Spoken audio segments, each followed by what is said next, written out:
შემოგვერთდა ყოვლადწმინდა სამების სახელობის საპატრიარქო ტაძრის ღვთისმსახური დეკანოზი დავით თავაძე. დილამშვიდობის დამლოცეთ მამა დავით. გილოცავთ დღევანდელ დღეს. გილოცავთ მამა დავით.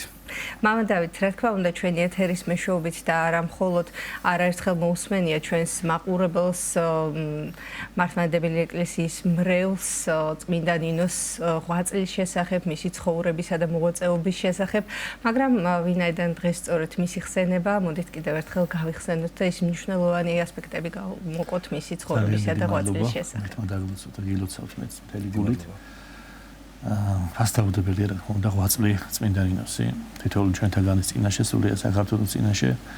ის არის არა მხოლოდ განმანათლებელი ჩვენი ერისა და მომაქცეველი არამედ არის დედოფალიც ქართველმა ერმა მას დედოფალი უწოდა და დედოფლის სტატუსი მიანიჭა დღეს რა თქმა უნდა ვიცით რომ წმინდა ნინოს ხსენების დღეა და მისი გარდაცვალების დღეა გარდა ამისა 1 ივნისს იხსენებს კიდე ჩვენი ეკლესია ნინოს წმინდა ნინოს და ეს დღე უკავშირდება მის შემოსვლას საქართველოში ჯავახეთის მხრიდან. შევეცდები რომ იმ ძირითად საკითხებზე ვისაუბროთ, რომელიც ყველა ქართველმა უნდა იცოდეს და ყურადღება მიექციოს, რომ რამე არ გამოგჩეს. აი,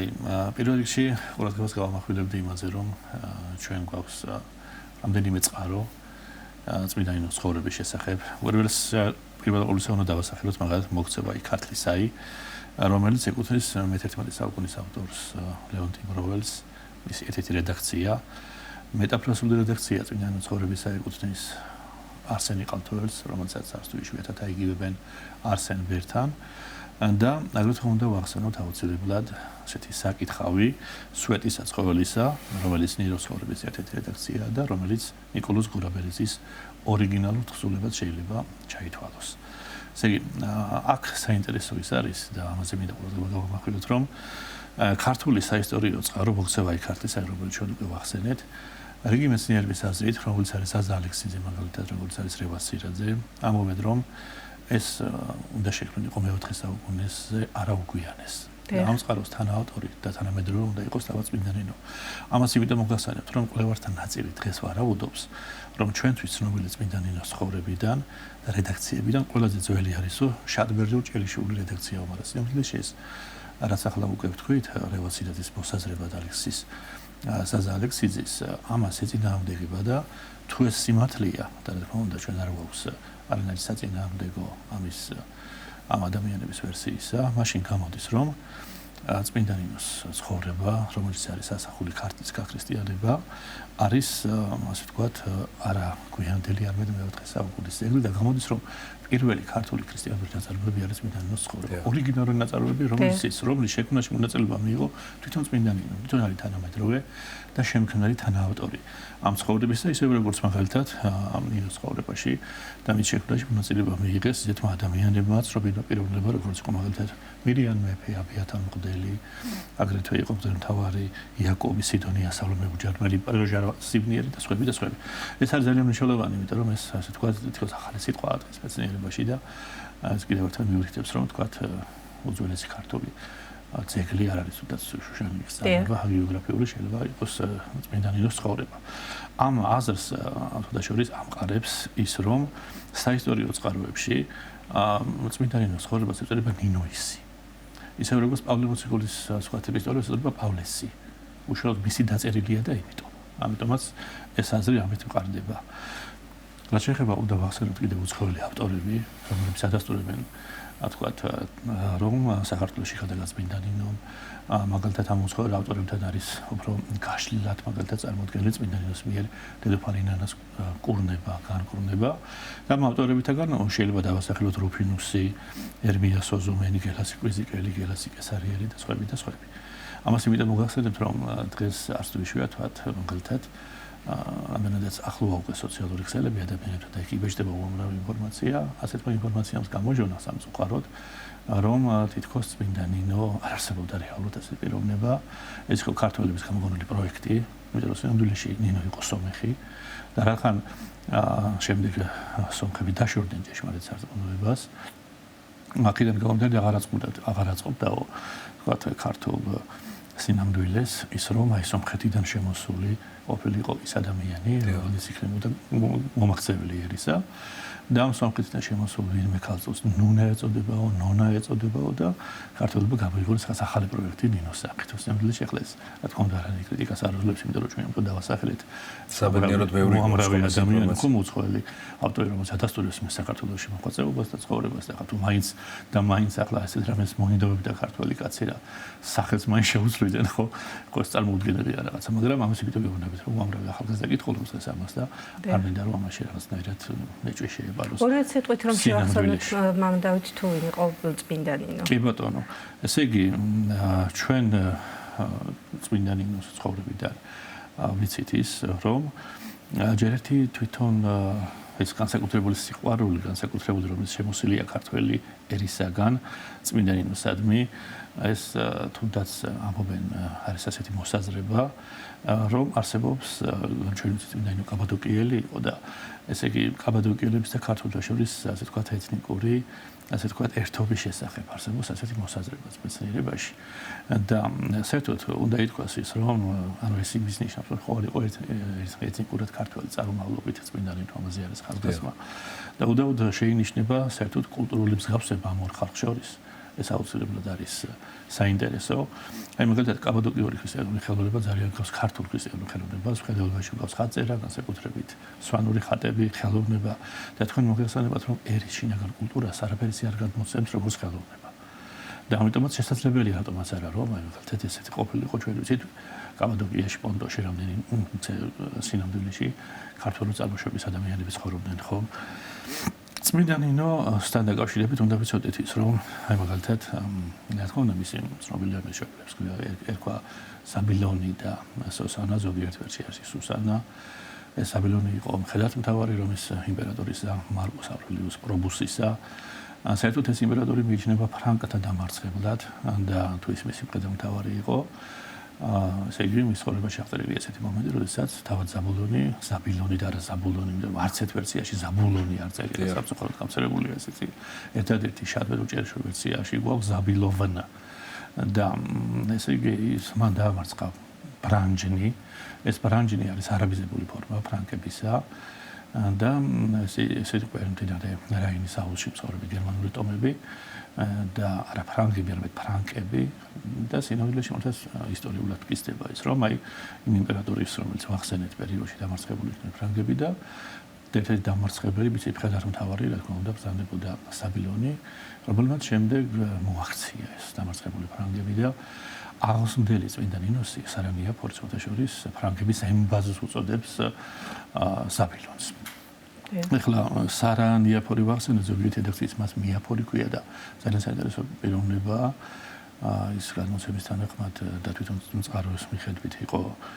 დვინელი სომეხი რომელიც იყო აღმოსდელი და მეთვალყურე წმინდა ნინოსი თვითონ ასე იგი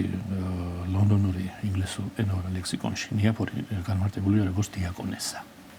ესე იგი მეცნიერთა აზრით ეს სიტყვა შეიძლება მოდელირდეს სიტყვიდან მაფორიუმი ეს იყო ქალის შესამოსელი რომელიც თავით ვეხებამდე მოსავდა ქალს და ფარავდა და ასე შესამოსელი ეცვა ღვთისმშობელსაც ასეთ შესამოსელს გამოიხატება ღვთისმშობელი და ქალდიაკვნები ანუ დედადიაკვნები ადრე ქრისტიანულ ხანაში ასეთ შესამოსელს გამოიხატებოდნენ და შესაძლებელია რომ ეს ადამიანი ყოფილიყო წარმომადგენელი თქვა ამ დასისა აი ჩვენ აგრეთვე ვიცით რომ ესე იგი ამ დროს რომის იმპერატორი როგორც ვიკითხარით რომელმაც დაამარცხა ეს ფრანგები და შემდეგ უშუალო საბილონის მეურვეობით და ასე ვთქვათ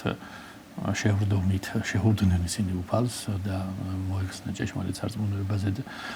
საბილონს წყაროებში ეწოდება წმინდა ნინოს მამას აგრეთვე ესე კაცი მთავართა შესაბამისი ანუ მთავართა თანასწორი. ეს ნიშნავს იმას, რომ ის არ იყო მთავარი, მაგრამ იყო მთავართან გათანაბრებული პიროვნება. ანუ იყო რომის იმპერიაში მეორე პრივილეგირებული ფენის მხედრობის წარმომადგენელი იყო. საბილონი დაახლოებით დახორციელებული იყო 40 წლის ასაკში, ესეც ვიცით, იერუსალიმის პატრიარქის დაზე სოსანაზეა საუბარი. არის ამასთან დაკავშირებით ასთა სხვადასხვაობა, რომ რა ერქვა სინამდვილეში ამ დროს პატრიარქის სახელთან დაკავშირებით, აქ საუბარია იმაზე შეიძლება იყოს სახელთა აღრევა, მაგრამ დღეს ამაზე საუბარი შორს აგვიყვანს. ჩვენ წყაროების მიხედვით ვიცით, რომ წმინდა ზაბილონი და იუბენელი და სოსანა იყვნენ ქალაქ კოლასტას, ანუ ქალაქ კოლასის მკვიდრნი, ეს უნდა ვთქვა აუცილებლად და ნინო 12 წლამდე იზარდებოდა კოლასაში. და დღეს გავრცელებულია აზრი, რომ წმინდა ნინოს ერთადერთი აღმსრდელია, იმის მიერ თქვა მის ცხოვრებაში, რომ წაიგითხოთ, იყო მხოლოდ უდიდესი სომხი ვინმე სარანიეფორი, ხო, როგორც გვევა ახსენეთ. და წმინდა ნინო თავად ამბობს, რომ მე დედამ გამზარდაო სინამდვილეშიო. და ეს საოცარ სიტყვებს ამბობს, ამზარდა მე დედამან ჩემმა წიაღთა შინათვის და მსახურებას აშინა გლახაკთასა და დღეთა ღამე დაუცადებელად. ჩვენ იმის მაგი არ გვინდა ახლა სარანიეფორის ღვაწლს კი არ ვაკნინებთ, მაგრამ მისი თავარი აღმსდელი იყო, რა თქმა უნდა, დედა და ეს ქრისტიანული დამოკიდებულება კრივები და უბლება და გლახაკებისადმი ხო? აი 24 საათი მსახურებაში ვიყავიო. ეს არის ხომ თავარი აღსტაშვილისა. და 12 წლის რომ გახდა ნინო მის მომშობლებმა გაყიდეს ყველაფერი რაც გააჩნდა წავიდა იერუსალიმში შეგოწვით ზაბულონი პატრიარქის კურთხევით დაშორდა სოსანას გამოემშვიდობა თავის მხოლოდ შობილი ქალიშვილს და შემდეგ ის წავიდა იორდანის გაღმა ასკეტური ცხოვრებას მიჰყო ხელი. ამის შემდეგ ის არავის უნახავს, ხო რომ სოსანა კიდევ იერუსალიმის პატრიარქმა დააყენა გლახაკებისა და უძლური ქალების მომლელად, ხო? მამა დავით, აი რაც შეეხება წმინდა ნინოს ქართლში შემოსვლას. რატომ შეირჩა ქართლი? შემოსულიყო წმინდა ნინო და გაევრცელებინა ჭეშმარიტი სარწმუნოება, რატომ გახდა ეს ყველაფერი საჭირო? კი ბატონო. ჩვენ შეიძლება მაგალითად ამასთან დაკავშირებით ვახსენოთ თუნდაც სარანიეფორის სიტყვები ნინოსადმი ის წმინდა ნინოს ადარებს ლომსა და ორბს ეს ძალიან მნიშვნელოვანია იმიტომ რომ ეს მიუთითებს მის მომავალ მოციქულებრივ საქმიანობას იმიტომ რომ ეს იყო მოციქულთა სწორი ხო რატომ ატარებს ლომსა და ორბს ეს გასაგებია იმიტომ რომ ლომი როგორც სწორგვარი მონადირეა მაცხოვრის დღეები გვახსოვს რომ სიმონ კაცთა მონადირედ გაქცევ შენ ხოლო რა შეეხება ორბი ჩვენ ვიცით ორბი არის სულიწმიდის სიმბოლო და წმინდა ნინო შედარებულია ორბთანაც იმიტომ რომ ის ზეციდან ხედავს თითქოს ყველა ქვეყანას მის მოცაქცევ ქვეყანას საქართველოს რომელსაც შემდეგ მოციქულური მადლით მოაქცევს ხო ჩვენ ეს რა თქმა უნდა არ ვამბობ ასე ვთქვათ განზრახ ვამბობ ქართლს არ ვამბობ საქართველოს იმიტომ რომ ეს არის ძალიან მნიშვნელოვანი ხო და ხა რაც შეეხება იმას რატომ საქართველო მართლა ძალიან საინტერესოა იმიტომ რომ წმინდა ნინო არის 14 წლის ზოგიერთი ვერსიით 16 წლის და როცა უამრავი ქვეყანა ამ დროს თუნდაც მოსაქცევი და ყურადღებების აქცევი ხო ამ დროს რატომ მინდა მაინც საქართველო ხო დიმიტრი როსტოველი უნდა ვახსენოთ რომელიც ეყრდნობა წმინდა სტეფანი ათონელის ასე ვთქვათ ცნობილ წიგნია ასეთი კონეთის სამოთხე ინფორმაციას რომელიც მოგვითხრობს რომ ჯერ კიდევ მოციქულთა დროს საქართველოს უნდა გაექრისტიანებინა ღვთისმშობელს ანუ ის თქმა მინდეცით რომ ეს უკავშირდება წმინდა ნინოს საქართველოში მოვლენებას და ამიტომ გასახობთ ასე ანუ წინათ ხდა იბერიის ქვეყანა ღვთისმშობელს მოიხსენებათ გასაქრისტიანებლად და ესე იგი არსენი ბერის თვით წმინდა ნინოს საქართველოში მოვლენება არის ღვთისმშობლისადმი საქართველოს ქართლის წინხდობილობა ანუ რადგან ეჩვენა იგი ხირსა ნინოს თვითონ ვიცით ღვთისმშობელი და უთხრა ახლა ეს რაც არ გავლინებ შენ ქადაგებად ნაწილსა ჩემს ქვეყანასა ერისა მიმართ ქართველთასა ანუ ესე იგი შემდეგ ღვთისმშობელი მოკვეთავს ვიცით რტოს ჯურის ნასხლავისაგან შექმნის ჯვარს ვენახის ვაზის ნასხლავისაგან და ეტყვის რომ ამ ნიშით ძლევ ყოველთა მანქანებათა ეშმაკისათა ანუ ასურე ღვთისმშობელმა თავისი მაგიერი დედა გამოუგზავნა საქართველოს რომელსაც ეწოდება დედა ღმრთისას საკუთარი მოწაფე ნინო ანუ ესე იგი თავად დედა ღვთისმშობელი და დედა არის ქართლისა რა თქმა უნდა წმინდა ნინოს ანუ წმინდა ნინოს ვაზის ნასხლევისაგან შეკრული ჯვარი სიმბოლურად უკავშირდება სიცოცხლის ხეს ასე წმინდა ვთქვა რადგან თავად მაცხოვარი არის ხე იგი სიცოცხლისა მოიხსენებათ მაგრამ აქ შემოდის ერთი ძალიან მნიშვნელოვანი დეტალი საერთოდ ესე იგი კოლეორები აღნიშნავენ რომ წმინდა ნინო ტრფიალებით იყო გამსჭვალული უფლის კვართისადმი აი ეს დეტალი აუცილებლად უნდა ვახსენოთ და ცნობილია რომ ჯერ კიდევ სარანიეფორს დაუსვა მან კითხვა ასეთი რომ სად არის ჩრდილოისა იგი ქვეყანა ანუ სად არის სამოსელი იგი უფლისა ჩვენისა ხო და რას უპასუხებდა სარანიეფორი რა თქმა უნდა ვიცით და წმინდა ნინოს ტრფიალება კვართისადმი ეს არის მისი ტრფიალება რა თქმა უნდა შემოქმედისადმი და კვართი იყო შემოქმედის უდიდესი უწმინდესი სიწმინდე და რელიკვია ხო რაც დარჩა მაცხოვარ დედამიწაზე ყველაზე დიდი სიწმინდე და სად ინახებოდა ეს სიწმინდე ვინ იყო შემნახველი რომელი ერი ვინ იყო კვართის მცველი და შემნახველი რა თქმა უნდა ყველას მოგვეხსენებათ და კვართისადმი განსაკუთრებული სიყვარული გააჩნდა რა თქმა უნდა ყველა წმინდა ღვთისმშობელს იმიტომ რომ ეს უკავშირდებოდა დედას და დედობრივი და განსაკუთრებული ტრფობა გააჩნდა ამ კვართისადმი რომელსაც ამბობს დღევანდელი ღვთისმეტყველები და მეცნიერები მაგალითად ბატონი ედიშა ჭელიძე დავასაკვიროთ მის შესანიშნავი მკვლევარი მოგესალმებით ამ საკითხებისგან და ამასთან ერთად დაუვეჭებლად შევიძლია ჩვენ იმის თქმა, რომ ღვთისმშობელი განსაკუთრებული სიყვარულით იყო გამსჭვალული არა მხოლოდ ამ კვართისადმი, არამედ ზოგადად იმ ქვეყნისადმი, რომელიც დადგინებული იქნა ამ კვართის მცველად ხო სხვანაირად ხო წარმოუდგენელი იქნებოდა და ღვთისმშობელს წილად ხვდა ქართლის, სწორედ იმიტომ რომ ქართლი ხვდა წილად კვართი. და სანამ საქართველოში შემოვიდა წმინდა ნინო, ჩვენ ვიცით რომ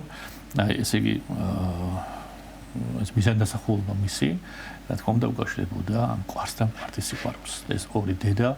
ორი უწმინდესი ადამიანი ამ კვართის სიყვარულით ერთმანეთთან გადაჯაჭვული, შემოდიან საქართველოს სიყვარულში და რა თქმა უნდა დღემდე არიან მეოხნე ჩვენი წინაშე ღვთისა. დიახ. მამა დავით, საინტერესოა შემდგომი ნაბიჯები, როგორ ხდება ქართლის მოქცევა საქართველოს. ხო, ძალიან საინტერესოა. იმიტომ რომ კი, მანამდე არის კითხვა მთავარი, რატომ ვერ მოხერხდა ქრისტიანობის გამყარება, ასე ვთქვათ, ჩვენში თავიდან კი და შემდგომ უკვე როგორი არის ცხოვრება, მოღვაწეობა დაღვაწილი წმინდა ნინოსი და მიუხედავად იმისა, რომ არაერთი სასწაული აღასრულა, შემდგომ უკვე მეფე მირიანის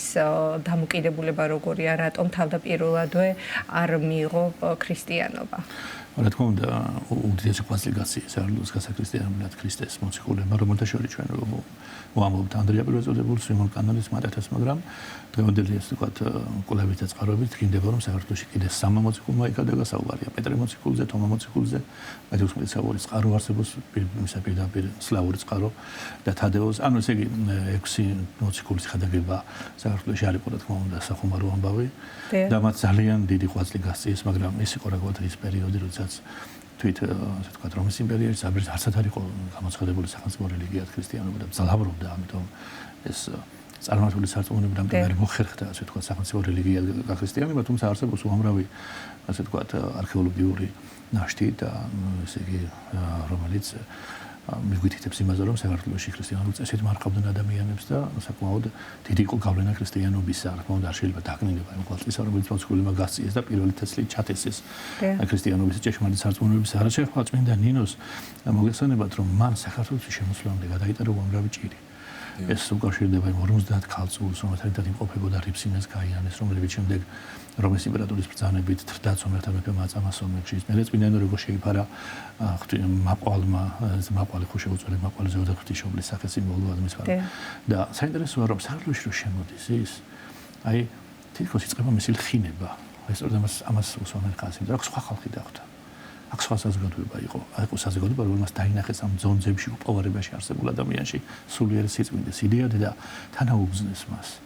გამოიჩინეთ ჩვენ მაშინ დიდი ძნობა სტუმართმოყვარეობისა. და შესაბამისად წმინდა ნინოს ქართველებმა საცხოვრისი, თუმცა მათ წირობის აირჩია წირობა და სხვა ასკეტური ცხოვრების წესი. მაგრამ საქართველოში აი როგორც მოსმენთ არსენი ყალთველი ადვილად მოსაქცეველი იყო ქართველთა ერიო. როგორც აღუს ნიკოლოზ გურაბერიძე მაგალითად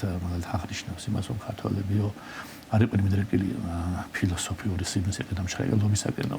ეს არ ნიშნავს იმას რომ ქართველთა წიგნის კითხვა არ უყვართ უფრო აი ზედმეტად ფილოსოფოსობა და ზედმეტად აი არ არის კარგი ღვთისმშობელთა ჭხრეკა ხომ ჩვენ ვიცით აი ესეთი მიდრეკილება არ ქონდათ ფილოსოფიისადმი და მწიგნობოლებისადმი ქართველებს და სწორედ ამით აიხსნება თუნდაც ის რომ საქართველოში ფეხი ვერ მოიკიდა ვერასდროს ვერანაირ მწვალებლობა ანუ საქართველოში რომ შემოდის წმინდა ნინო განსხვავებულ მდგომარეობაში ხდება მიუხედავად იმისა რა თქმა უნდა ეს გადამწყვეტ ბრძოლას უცხადებს ეშმაკს და სიგნალის და ბორონძალებს რომლებიც ხესულზენ საქართველოში ხეს უშლია ჭეშმარიტი სარწმუნოების გადალევა თქვენ ახსენეთ მირიან მეფე რომელიც ჯერ ჩვენ ვიცით წმინდა ნინომ ესე იგი მისი მეუღლე ნანა დედოფალი განკურნა შემდეგ თავს იკავებდა მირიანი მაინც ეჭვით იყო შეაპრობილი ეუბნებოდა აი იმის შემდეგაც კი როცა წმინდა ნინომ ლოცვით წმინდა ნინოს ლოცვით ჩვენ მის დამოვარდა ქარიშხალი და როგორც წერია წყაროში სეტყვა როგორც ლოდი ისე სეტყვა შედარებულია ლოდებთან და ამ თითქოს ამ სეტყვის ლოდება დაამსხვრიეს გერბი არმაზის გერბი რომელთა ერთად იმყოფებოდა კაცი და გაემი და კიდე სხვა გერბებიც და მიუხედავად ამისა მაინც თავს იკავებდა როგორც გვერდზარეთ გერიან მეფე ეს რა თქმა უნდა ნიშნავს იმას რომ აი მირიან მეფე კითხავს უსვამდა ნინოს და ეუბნებოდა რომ იქნებ შენ ზადენის შვილი ხარ იქნებ შენ მისი ძალით აკეთებ ამ სასწაულებს ხო და ესე იგი როდესაც მე სასწაულებრივად მოხდა მის ცხოვრებაში სასწაულებზე თხოვდეს მთაზე ნადირობდა მირიამ მეფე და მზე დაუბრუნდა და მხოლოდ მას შემდეგ გაუნათდა როდესაც წმინდა ნინოს ღმერთს თხოვა და ხმარება შემდეგ დაემხო მის წინაშე მირიამი და უთხრა რომ ის ააშენდა ტაძარს და ებრძანებინა კურთხევა მიეცა მისთვის ტაძრის. ეს არის ხალხი ქართველი კაცი ეს მხურვალებაზე მიუთითებს იმიტომ რომ რაც წამს იმაზე ნამდვილად წამს მთელი გულით წამს და მე თუ დაინახავს ჭეშმარიტებას გქონდა მთელი გულით იწამებს იმ ჭეშმარიტებას ხო ესეც ხო არ არის ახლა შევთავითი მოვლენა რომელიც სანამ დარწმუნდა სანამ საკუთარი თვალის საკუთარი გულით სულით არ შეეხო უფალს იქამდე რა თქმა უნდა ვერ იწმუნა ეს ჭეშმარიტება და აი სანამ არ დაინახავ ღმერთს სანამ არ იქნება მასთან ურთიერთობა სანამ არ შეეხება ღმერთი ადამიანის გულს ადამიანმა რომ თქვას ამ ღმერთი მწამს ხოლმე ხომ არ იქნება სინამდვილეს თავი არის უკვე ადამიანის სურვილი თავისთავად მამადავით ხომ ის სურვილი და გულმხურვალე ლოცა სწორად აღნიშნეთ თქვენ სურვილი იმიტომ რომ ზოგადად აი ათეისტები რო არცებობთ ეს არ სურთ ეს და სურვილი და რომ არ სურთ იმიტომ არიან ათეისტები და არა იმიტომ რომ რაღაცნაირად დარწმუნებული არიან ღმერთის არარსებობაში იმიტომ რომ გონა დაამტკიცო შეუძლებელია თუ მეცნიერი არის წესიერი იმ ქოგებით გეუბნებით თუ მართლაც ის სწორად მსჯელობს ხოლო რაც შეეხება იმას აი მირიამ მეფის ამ დამოკიდებულებას მე რა თქმა უნდა სრულიად შეიცვალა ეს ყველაფერი ზოგადად ჩვენ ვიცით რომ ზედ გამოთქმა რო არსებობს სულს ასაღაცა უნებრივ ქრინ ეს ნიშნავს იმას რომ სულიწმინდა ბიბლიის გარესამყაროსაც ამზადებდა ქრისტეს მისაღებად ხო ჩვენ ვიცით რომ მირიამ მეფეს ჰქონდა ნებრუთის წიგნი რომელიც სავარაუდოდ იყო ძველი ესეთი აპოკრიფი გარდა ამისა ის მიმდევრობაც ეს თაყვანისმცემლობის ორმოცი საქართველოში გავრცელებული ამ დროს მოელოდა თვითონაც მხსნებს და ასე თქვა მაინც შემზადებული იყო თითქოს რაღაცნაირად ქართველი კაცი სულიერად მაცხოვრის მისაღებად თვითონ ქართველი კაცის აი ხასიათში იყო თვითონ ეს ყველაფერი და ამიტომაც ამბობენ ძველი თქვა წიგნობრები და მამები რომ აი ქართული წარმართობა უფრო ადვილად იყო ადვილი მოსაცავი იყო და ელენური წარმართობა განსხვავდებოდა მაინც ეს ყველაფერი ერთმანეთისაგან და ამასთან დაკავშირებით კიდე რა თქმა უნდა შეიძლება იმის თქმა რომ ძალიან მნიშვნელოვანი რამ მოხდა საქართველოში ანუ რაც ვერ მოახერხა ისრაელმა იერუსალიმმა ის მოხერხდა ქართლში და ქართლში არსებობდა ჩვენ ვიცით დიდი კოლონია ებრაელებისა და როდესაც ებრაელი კაცი ყოველ შაბათს კითხულობდა თქვა წინასწარმეტყველებას იმის შესახებ რომ ქრისტე უნდა მოვიდეს ეს რომ ვერ გაიგო და ვეცნო იერუსალიმას ამაგეროდ მცხეთაში მყოფი ბაგინის ლოცველებმა და ებრაელებმა იცინეს ქრისტე ამ ბაგინს სამცხეთაში სამლოცველოს ჯვარი დაედგება წმინდა ნინოს ლოცვით ანუ ის რაც ვერ მოახერხა იერუსალიმმა ქართლმა მოახერხა და ამიტომაც მცხეთა ის ახალი იერუსალიმად მეორე იერუსალიმა და ამის თავარი შემოქმედი არის რა თქმა უნდა წმინდა ნინო და ამას აქვს ძალიან დიდი ზოგადსაკაცობრიო მნიშვნელობა და ჩვენი ერისათვის და ჩვენი ერისხმობისათვის ძალიან დიდი მნიშვნელობა აქვს თვითონ ამ ფაქტს. მამადავით უნებრივია დაუსრულებლად შეგვიძლია ვისაუბროთ წმინდა ნინოს ცხოვრებისა და მოღვაწეობის შესახებ აუცილებლად აი 3 წუთი გვაქვს დარჩენილი სასაუბროთ რომ და აუცილებლად რომ ვთქვათ და ვახსენოთ წმინდა ნინოს აღსასრულის შესახებ ბოლო პერიოდი რომ გავიხსენოთ მისი სიცოცხლის და ისიც ვიცით ხომ წყაროებიდან როგორც ცნობილია ვერავინ მოახერხა გარდაცვალების ადგილიდან რა დაესვენებინა წმინდა ნინო. კი ბატონო. რა თქმა უნდა წმინდა ნინოს ცხოვრება არის ახსავსე სასწაულებით წმინდა ნინო ამ სასწაულებიდან გამომდინარე შედარებულია მოსთანაც რომელიც ასევე სასწაულს ახდენს ის ახდენს კვერთხის ძალის პირაირ ვახტის ჯვრის ძალით და ისიც არის უცხო მწირი უცხო ქვეყანაშია წმინდა ნინოზე ქართველთა მოსია თუ შეიძლება ითქვას ამიტომ შეუძლებელია რომ ადამიანის გარდაცვალებას არ ყოფილიყო რაღაცა საოცარი აი მაგალითად ჩვენ ვიცით რომ დაბა ბოდიში როდესაც ის გარდაიცვალა ბოდბეში რომელიც ბოდბესთან აიგივებენ მირიამ მეფეს სურდა მისი დასაფლავებას შვედის ყოველში მაგრამ ის გვამს რაც ვერ უყურეს როგორც თქვენ ბრძანეთ და ბოდბეშივე დაასაფლავეს და 30 დღე იგლოვა ერმა და ესე იგი საინტერესო რა არის რომ ამ გარდაცვალებას უკავშირდება თვითონ ამ წმინდა ნინოს ცხოვრების სახისმეტყველო ღირსებანიც ეს არის ძალიან მნიშვნელოვანია სიკვდილის მოახლოებისას წმინდა ნინო ასე შეიგრძნობს სიკვდილის მოახლოებას ის ამბობს რომ მე დღესა დავუღამდები საოცარ სახისმეტყველებითი ღირსება ამ ნაწარმოებისა. აი მაგალითად თუნდაც წმინდა ნინოს შესახებ რომ მირიამ მეფე ასე საოცარ სიტყვებს რომ ამან ნეტარმა ნაღუნთო გულსა ჩემსა სანთელი იგი ნათლისაი და შუა ღამესაოდენ მაჩვენა დღე იგი სინათლისაი. ეს სიტყვები მირიამ მეფესა თითოეულ ჩვენთაგანზე განივრცობა დღევანდელ დღეს და მადლობა უფალსა მადლობა წმინდა ნინოს ამთავრებისა თქვენ მადლობა ყველას ვინც დღეს სიხარული და სიყვარულით ზეიმობს ამ დღეს და ეთაყვანება წმინდა ნინოს. აქვე უნდა აღინიშნოს ისიც მამდავით რომ დღეს შეუძლია მრევლს რომ მიბრძანდეს სიონის ტაძარში სადაც დაბრძანებული არის წმინდა ნინოს ჯვარი და დღის ბოლომდე შეუძლიათ რომ მოილოცონ და ემთხვიონ ჯვარს. ეს რა თქმა უნდა ძალიან მნიშვნელოვანია და ჯვრის შესახებ კიდევ ერთხელ რომ გავამახვილოთ ყურადღება. ანუ ესე იგი საინტერესოა ძალიან ეს ჯვართან დაკავშირებული რა თქმა უნდა მომენტი, იმიტომ რომ ესე იგი ჯვარი რა თქმა უნდა არის ძალი ღმერთისა, როგორც ამ და ღვთის ძალა არის და ამიტომაც ეს ენერგია, საფრთხე ენერგია და ისოდესაც შემოიტანს დედა ნინოს საქართველოში ჯვარს რა თქმა უნდა მის ჯვრით არის და მის ენერგიით რა თქმა უნდა ხდება ადამიანის ცხონება და ამიტომაც აქვს რა თქმა უნდა მნიშვნელობა ჯვრის თაყვანისცემას, მაგრამ მე მითერთი რაღაცა ვთქვა თვითონ აი წმინდანის ცხოვრებაში მის საკმაოდ ბევრ ვერსიაში არის ჯვრის ამაღლების მომენტი, ჯვრის გამოცხადების მომენტია და წმინდანის ცხოვრებაში გამოცხადებული ჯვარი ჩვეულებრივი ჯვრის ნიში კი არ არის. ეს არის ძალიან მნიშვნელოვანი. ეს არის იგივე გოლგოთის ჯვარი. დიახ. ჩვენ ძალიან მახსენეთ ის რომ მცხეთა არის ახალი იერუსალიმი, ესოდაც ერთ-ერთი ნიშანი სწორედ ახალი იერუსალიმობის არის ის რომ მცხეთაში სასწაულებრივად აღმოსცისკრებული ჯვარი გოლგოთისა არის იგივე ჯვარი რომელიც არის გოლგოთის ჯვარი. ხო და ამიტომაც არის ეს ძალიან მნიშვნელოვანი რომ ეს დამოკიდებულება ჩვენი ქართველების არის მიქცეული იყოს დღეს უდიდესი წმინდისები რომელიც არის ჯვარი რომელიც არის თავისუფლად ძალიან დიდი საიდუმლო მაგრამ ის ღმერთის ძალა და საფრთხე ენერგია ჩვენ რა თქმა უნდა სწორად უნდა ვცეთ თაყვანებას და უნდა გქონდეს განსაკუთრებული იმედი და სიყვარული. დიდი მადლობა მამა დავით მობრძანებისთვის და როგორც ყოველთვის საინტერესო საუბრისთვის კიდევ ერთხელ გილოცავთ დღევანდელ დღეს. მადლობა.